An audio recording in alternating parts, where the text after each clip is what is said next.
Kata pengantarnya adalah yang ternyata orang Jawa bilang memayu hayuning bawono, ikut melaksanakan ketertiban dunia, perdamaian dunia berdasarkan kemerdekaan, ya, perdamaian yang abadi dan keadilan sosial.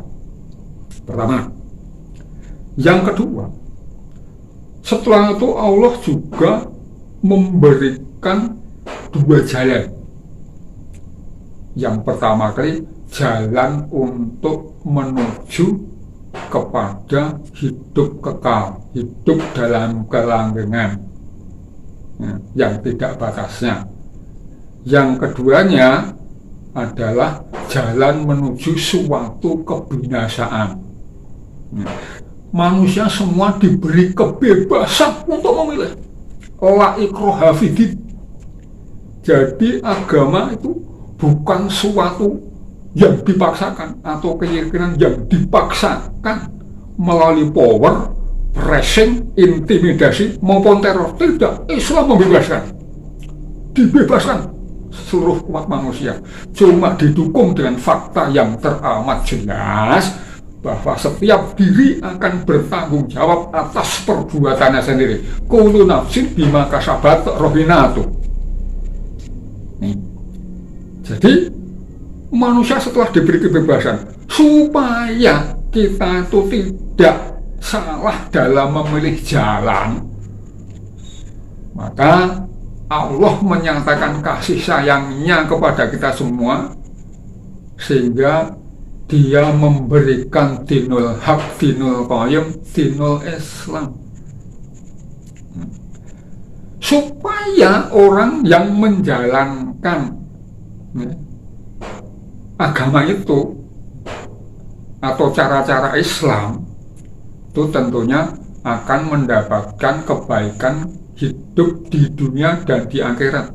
Sekalipun masih banyak orang yang belum menyatakan keislamannya, itu juga masuk surga.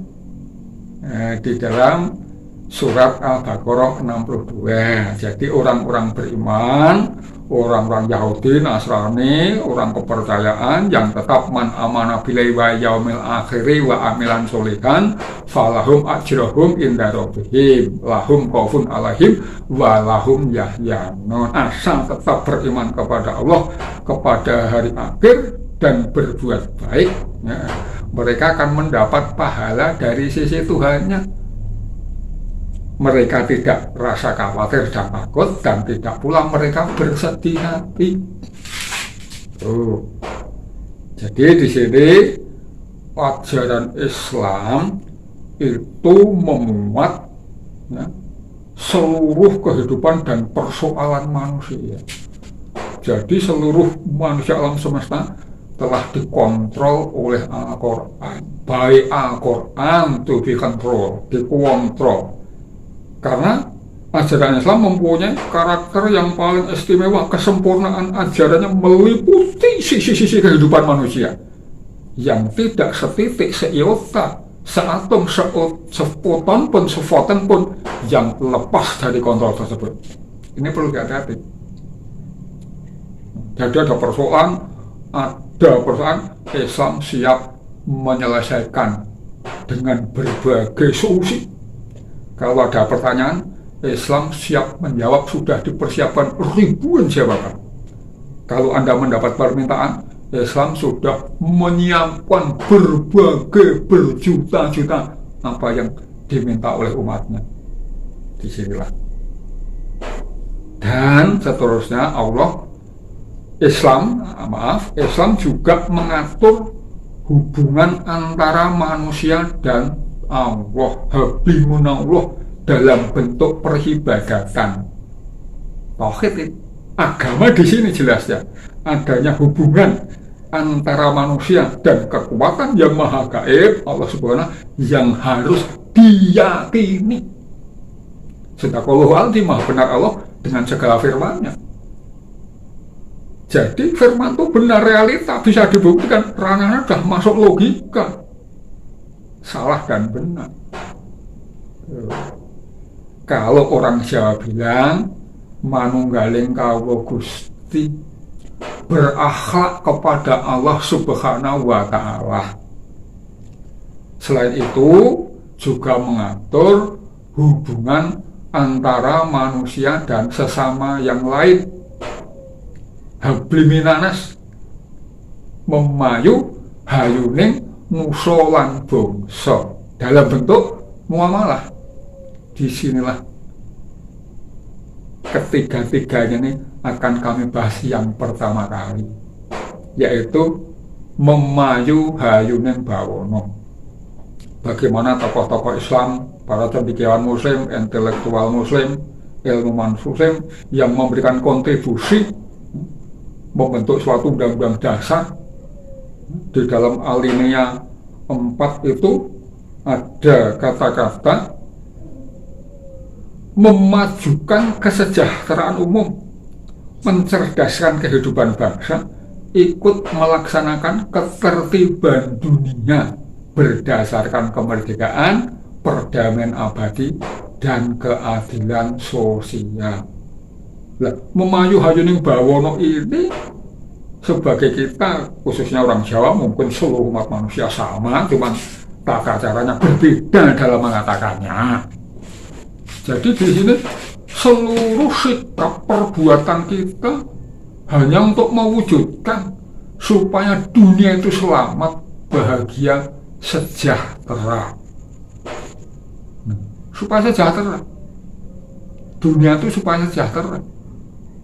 Jadi seluruh perbuatannya hanya mengarah ke situ, bukan hanya konflik terus-menerus ya, dengan berbagai paham, karena saling tidak memahami, karena terjadi salah paham di situ. Terjadi konflik terus-menerus, sehingga kita sebagai orang pelaku mesti kejawen untuk supaya dunia itu selamat sejahtera. Ini berdasarkan Islam juga, yaitu harus menghiasi dunia, memperbaiki dunia supaya dunia itu lebih baik, bukannya merusak. Bagaimana firman Allah di dalam surat Ar-Rum 30 ayat yang ke-41, fasadu syahara fil bari wal bahri bima kasabat aidinasi liyudzikahum ba'dalazi amilu la alahum yarji'un. Lihatlah, telah tampak kerusakan di darat dan di laut karena ulah tangan manusia, perbuatan manusia, agar Allah ya, merasakan mereka itu dari sebagian akibat perbuatannya. Agar apa? Supaya kembali kepada jalan yang benar. Jadi kita itu harus memelihara kelestarian lingkungan, kelestarian alam. Karena apa? Tidak cukup beriman. Bagaimana kita mengembangkan iman? Berbagai wawasan budaya, wawasan ilmu pengetahuan, wawasan tentang teknologi, itu sumbernya semua kan dari Allah. Beriman dari Allah, buktinya apa? Karena Allah sebagai dasar pintu masuk iman-iman yang lain. Contohnya harus iman kepada hari akhir. Harinya yang tidak berakhir, apa? Dunia kan akan tidak berakhir. Kita harus paham. Beriman kepada malaikatnya, beriman kepada kitab-kitabnya, beriman kepada rasulnya, nabinya. Nah, kepada kitabnya isi kitab Al-Quran meliti ayat-ayat kauniyah dan kauliyah. Hanya tidak ini fardu ain, ini fardu kifayah atau sebaliknya. Tidak, sama-sama berjalan. Seperti itu. Contohnya, iman kita kembangkan dalam wawasan budaya, di mana dalam kisah cerita pewayangan yang namanya Begawan Mentorogo, bukan Ciptone, itu ada konsep memayu hayuning jagat jadi memayu hayuning bawono, di mana seorang tokoh pewayangan yang bernama Arjuna bertapa untuk mengambil suatu kesaktian agar kelak dia bisa menang di saat bertempur melawan Kurawa. Ini tujuannya Kurawa untuk dicegah amar ma'ruf nahi mungkar, dicegah Kurawa itu perbuatannya Wah, jenenge Kurawa, kurang rasa bekti marang dewa nek cara wayang. Jadi tidak berbakti kepada Allah. Jadi nafsu-nafsunya nafsu duniawi kok yang dibicarakan. Maka ini Pandhawa, jenenge Pandhawa ngepanke dana bekti marang dewa, selalu ingat dan berbakti manembah marang Gusti Allah di setiap detik, tidak lepas. Setiap detik selalu ingat dalam keadaan berdiri, duduk, berbaring, ingat terus kepada Allah, tidak lepas sedetik pun. Ini ajaran atau pitutur luhur orang Jawa. Ya, perang, bahkan ya berbicara perdamaian untuk menertibkan dunia. Dunia memang harus ditertibkan. Kalau tidak tertib, lihat semua manusia itu sudah maunya sendiri, jalannya sendiri. Bahkan hanya mempertuhankan hawa nafsunya, menyanjung-nyanjung dirinya sendiri. Yang ibaratnya dunia semakin lama semakin tambah parah, tambah rusak. Oleh sebab itu kita sebagai pelaku-pelaku agama, pelaku-pelaku ibadah, semua agama, mari kita ya, bergotong royong, semangat gotong untuk membangun Indonesia menjadi negara yang sangat kuat, yang sangat baik, menarik untuk dunia luar. Berbagai suku bangsa, berbagai bahasa, multi budaya, tetapi luar biasa, bisa menjaga kerukunan. Kenapa? Kita sebagai masyarakat Indonesia mempunyai ya, kerangka nilai-nilai yang fundamental yang kita kenal sebagai dasar negara Pancasila. Itu sebagai pedoman, bahkan menjadi mesin ya, pengelola dalam hidup kebersamaan, menjalani hidup bersama dalam kebinekaan, sekaligus mengelola sumber daya alamnya. Demi apa? Yang menjanjikan adalah keadilan sosial, kesejahteraan bagi seluruh rakyat Indonesia. Apakah negara yang seperti ini akan dikacaukan oleh beberapa gelintir orang? Kita harus pertahankan negara yang tercinta ini dengan cara memayu hayuning bawono. Jadi di sini orang-orang yang memayu hayuning bawono ini bukan berarti dalam kaitannya ya toh, sekedar peperangan secara fisik atau doktrin politik luar negeri Indonesia bebas aktif, tapi suatu kewajiban luhur, sikap yang mulia. Loh. Karena apa? Orang-orang yang mempunyai sikap seperti itu sebagai perilaku untuk memayu hayuning bawono.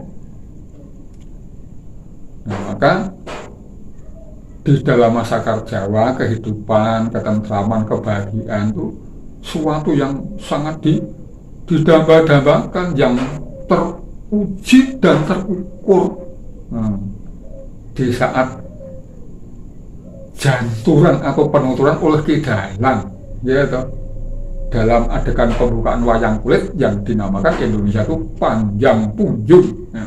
Pasir ukir gemah ripah loh jinawi toto tentrem kertolan raharjo, tukul barang kang sarwa tinandur, murah barang kang tinuku. Luar biasa. Apakah ada negara seperti itu? Apa yang dimiliki dunia Indonesia memiliki, tapi yang dimiliki Indonesia belum tentu orang luar memiliki seperti kita. Di sini untuk membangun sebuah bangsa yang damai,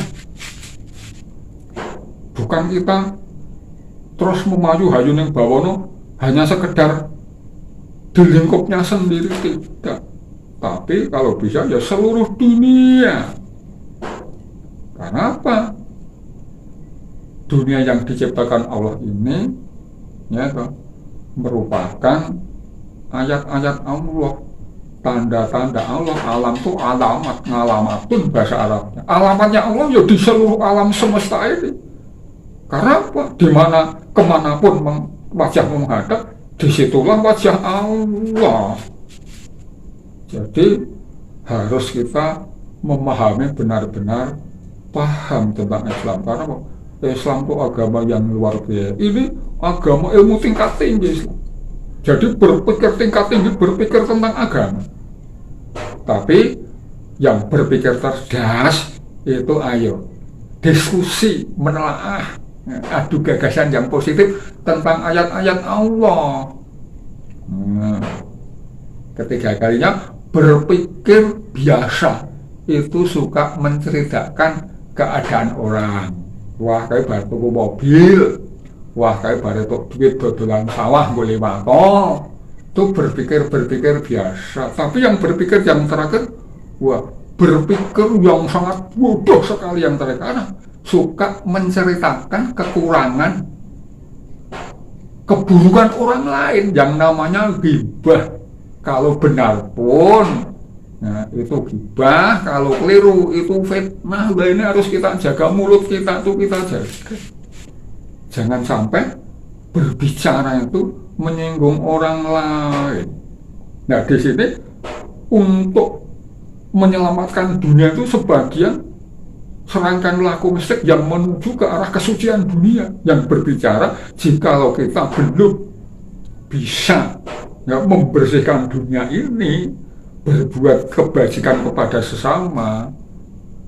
Orang Jawa bilang itu akan menjadi penghalang kalau kita akan menghadap Sang Khalik, akan terlelap, ditarik dalam dunia kecil manusia secara mikrokosmos.